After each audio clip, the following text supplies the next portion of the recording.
O que é que temos aqui? Nós temos um mapa que vai demonstrar como o território norte-americano foi formado. Vejam aí, observem aí. E temos aqui, ó, Louisiana, que foi comprada à França, Texas anexado, que é um território mexicano, a região adquirida ao México em 1853, aqui, perto de Los Angeles, região também cedida pelo México, território oeste aqui, as 13 colônias primitivas, o estado da Flórida, que pertencia ao estado da Flórida, aqui, que pertencia à Espanha, aqui um território que foi anexado, que era pertencente ao México. Não é? Dito isto, saímos da página 169, vamos para a página 170. 170. Após a independência e, paralelamente, ao expansionismo americano, várias levas de imigrantes vieram aos Estados Unidos em busca de obter terras produtivas para se estruturarem na vida, pois sabiam da expansão territorial deste país. Já estou na página 170, anota aí. Os principais imigrantes vieram da Inglaterra, do país de Gales, dos Países Baixos e dos estados alemães. Muitos destes vinham fugindo de perseguições religiosas, perseguições políticas, desculpe, mas principalmente religiosas, pois eram seguidores de religiões protestantes. Então, grande parte dos protestantes, grande parte é um exagero meu, mas um percentual considerável de protestantes da Igreja Anglicana saem da Europa, da Alemanha, dos Países Baixos, que a gente sabe que quando o livro menciona isso, ele está fazendo menção à Holanda, a Luxemburgo, não é? E a Bélgica, saindo de lá, migrando até chegar aos Estados Unidos em busca de melhores condições de vida e também fugindo das perseguições religiosas. Prosseguindo aqui, página 170. Os Estados Unidos usaram 4 formas estruturais, não é, para conquistar ou adquirir novas terras e regiões para compor seu território, tanto através da compra quanto através de guerras. A habilidade e o poderio militar ficaram claros, demonstrando que, aos poucos, se criava uma nação forte e imperialista. Nação forte e imperialista. É bom a gente destacar aí essa questão imperialista. Significa que quer dominar um percentual muito considerável de outros países que não somente estavam ali sendo seus vizinhos, não é? Não somente países que estivessem ali na América, mas também que estivessem em outras regiões. Quando vocês estiverem lá no 9º ano, não é? Vocês vão vivenciar um conteúdo chamado Guerra Fria e vão entender de que forma isso era posto, o interesse norte-americano em influenciar mais e mais e mais países, mais regiões. Tá bom? Vamos lá. Prosseguindo então, essas 4 estruturas, não é? 4 estruturas. Os Estados Unidos com desejo imperialista. Veja aqui a semente sendo plantada aqui. Vamos lá. 4 estruturas. A primeira estrutura que aparece aqui é de confrontos e conflitos militares. Página 170 ainda. Atenção aí, preste atenção. Isso, muito bem, viu? Você vai longe. A maioria das guerras pela anexação de territórios aos Estados Unidos se deu com o México, principalmente em relação ao Texas. Os habitantes dessa região, durante a Guerra da Independência, decretaram sua independência do México, contrariando totalmente os mexicanos. Passaram 10 anos independentes, tendo depois aceitado incorporar seu território à nação americana. Isso gerou forte conflito com os mexicanos, que saíram derrotados em 1845 e perderam boa parte do território. Olha aí, ó. Não é? Perderam boa parte do território através do Tratado Guadalupe Hidalgo, que também estabelecia outras regiões, inclusive a região hoje da Califórnia. Utah, Nevada e Novo México são estados que anteriormente pertenciam aos Estados Unidos. Em contrapartida, os Estados Unidos pagaram cerca de 15 milhões de dólares ao governo mexicano. É um número expressivo. Então, o crescimento territorial dos Estados Unidos da América não vai acontecer à toa, vai acontecer também mediante a gastos, a compra de territórios. Saindo da página 170, indo para 175, o que é que nós temos aí?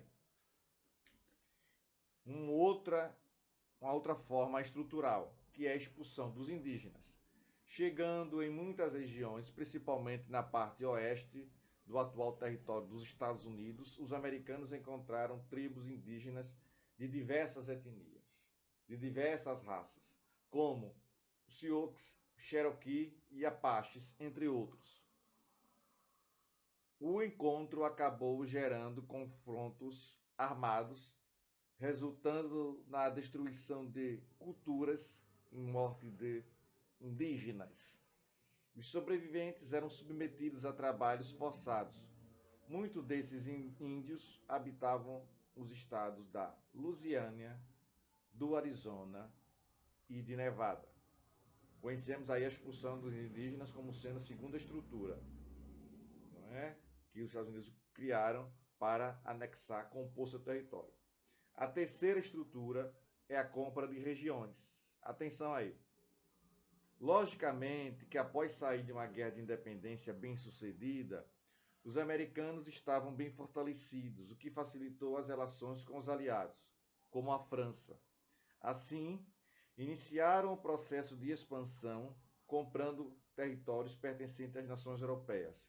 Então compraram, em 1803, a Louisiana, que pertencia aos franceses e correspondia a boa parte da região central americana, sendo importante para a consolidação de sua força. Foram gastos mais 15 milhões de dólares. Relações diplomáticas, como sendo aí a quarta estrutura. Ao mesmo tempo que compravam regiões, os americanos passaram a usar também relações políticas, tanto externas quanto internas, para adquirir territórios, aumentando seu poderio econômico, pois explorariam novas culturas de produção e escravismo. Oregon, por exemplo, foi anexado ao território dos Estados Unidos após a anexação com os ingleses, que aceitaram cedê-lo em troca de relações mercantis. Tá bom?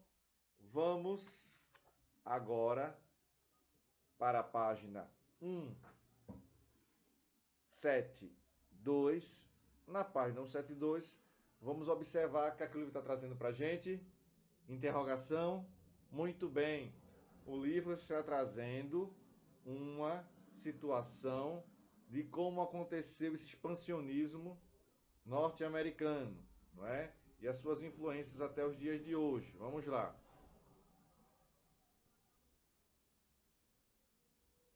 Diz assim: as consequências do expansionismo norte-americano. todo o processo de expansão dos Estados Unidos trouxe consequências positivas e negativas. Vamos observar aqui como se deu isso na região norte e na região sul. Não é? Num período de colonização inglesa dos Estados Unidos, as colônias do norte desenvolveram atividades voltadas para o mercado interno, em que os bens de produção, em sua maioria, estavam sob controle de uma administração familiar. Essa situação persistiu até o período da expansão dos Estados Unidos, com novas conquistas, com novas conquistas de regiões, houve um acréscimo dos territórios, crescimento dos territórios, pois havia mais matéria-prima e um maior mercado consumidor. Isso na região norte. A região norte é a região mais desenvolvida dos Estados Unidos, como falei, e a sul é a menos desenvolvida, não é? Região sul apresentou grande crescimento, assim como a região norte, pois sua economia era baseada na produção industrial e agrícola, voltada para o mercado externo e com trabalho escravo dos negros. Houve então um aumento na produção de trigo, cana-de-açúcar, milho e arroz. A indústria de tecido e algodão correspondia a 15% da indústria nacional. Então a gente percebe aí, não é, que o trabalho, a produção da região sul dos Estados Unidos, cuidado para não confundir, estamos trabalhando em relação à região sul norte-americana. Ali, a produção industrial e agrícola, em um percentual muito grande, era voltada para o mercado externo. Tenham atenção a isso aí. É verdade? Muito bem. Saindo da página 172, as consequências, não é? Houve um aumento na produção de trigo e da cana-de-açúcar na região sul. Vamos para a página 175, nesse momento revisional, e vamos nos deparar com a Guerra Civil Americana. E diz assim: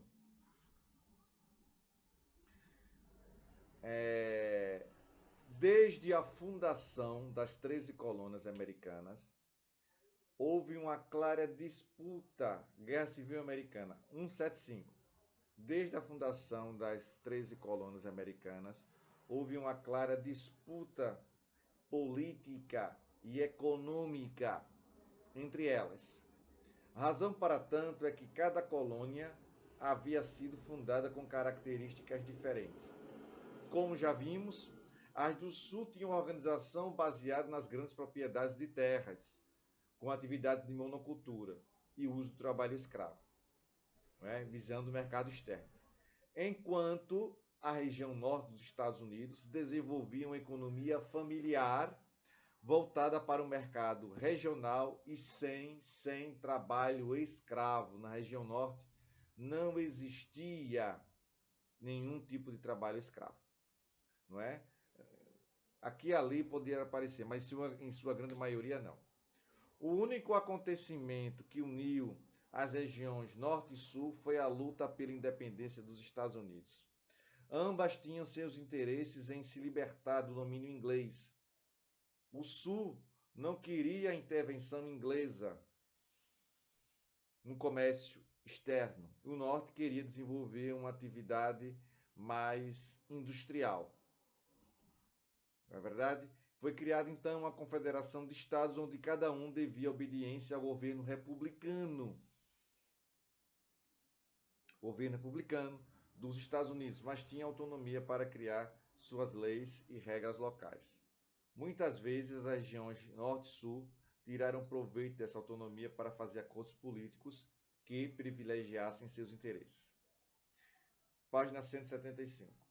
A disputa política entre as federações do norte e do sul aumentou com a política de expansão dos Estados Unidos, que conquistou várias regiões, como Texas e Louisiana e Oregon. Não é? E Louisiana e Oregon. Matérias-primas, mão de obra e principalmente terras produtivas foram disputadas. Quem controlasse esses recursos se tornaria bem mais forte. Aos poucos, os interesses das regiões divergiram ainda mais, o que resultou numa crise que acabou com a separação dos Estados Confederados com o restante da nação. Ou seja, a região sul fundou sua própria confederação independente dos Estados Unidos. Esta foi a principal causa da chamada Guerra da Secessão ou Guerra Civil Americana. Saindo da página 175, indo para a página 176, vamos entender aqui os fatores dessa guerra. Os fatores dessa guerra, que diz assim: a questão racial. Em primeiro lugar, não é? Os fatores que vão fazer com que aconteça a guerra. As causas. Fatores ou causas, como você queira colocar. Questão racial. Em primeiro lugar, a região sul, desde a formação das 13 colônias, ainda na fase de ocupação territorial, desenvolveu suas atividades econômicas voltadas para o mercado consumidor externo. Toda a produção agrícola era realizada com a força do trabalho escravo, principalmente de negros trazidos do continente africano. Os sulistas não aceitavam a libertação dos escravos defendidas pelos nortistas. E a região norte, industrializada, defendia que houvesse um mercado consumidor interno. Em outras palavras, o trabalhador deveria ser assalariado para poder consumir os bens produzidos nas indústrias. Um outro fator para a guerra é a questão dos impostos. Estavam claras as diferenças políticas e econômicas existentes entre as regiões sul e norte. O sul defendia o liberalismo econômico e a agroexportação, enquanto que o norte se destacava pelo crescimento industrial e a produção interna. Vamos para um outro fator, que é a questão das terras. O uso e a propriedade das terras foram outros problemas que dificultaram as relações entre as regiões sul e norte. Com o processo de expansão americana a partir do século XIX, mais terras foram adquiridas e a classe social desejava ter mais terras para usar de acordo com suas necessidades econômicas. Os sulistas queriam as terras produtivas, sendo vendidas a baixo custo para que pudessem aumentar o número de terras voltadas para a produção de agroexportação. Não é? E um outro fator que fez com que surgisse a guerra foi a questão da lei de Homestead. As regiões norte e sul passaram a disputar o apoio político e econômico do oeste dos Estados Unidos, onde existiam grandes fazendas produtoras de bens de consumo, como o trigo, usando mão de obra escrava. Não é? E com isso, o norte, percebendo o fortalecimento do oeste, visando enfraquecer o sul e aumentar seu próprio mercado consumidor, apoiou a venda de terras baratas. Assim, o então presidente Abraham Lincoln criou a lei Homestead, que consistia em dar posse de terra de propriedade de 160 hectares, principalmente a imigrantes que teriam de cultivar pelo menos 5 anos. Dessa forma, a política expansionista norte-americana se consolidou. Muitas das terras concedidas a imigrantes pertenciam a nações indígenas foram destruídas, né? Muitas nações indígenas foram destruídas nesse processo de expansão do território norte-americano. Bem, pessoal, eu estou concluindo por aqui, acreditando que você absorveu o conhecimento. Tchau para vocês e um forte abraço. Tchau, pessoal.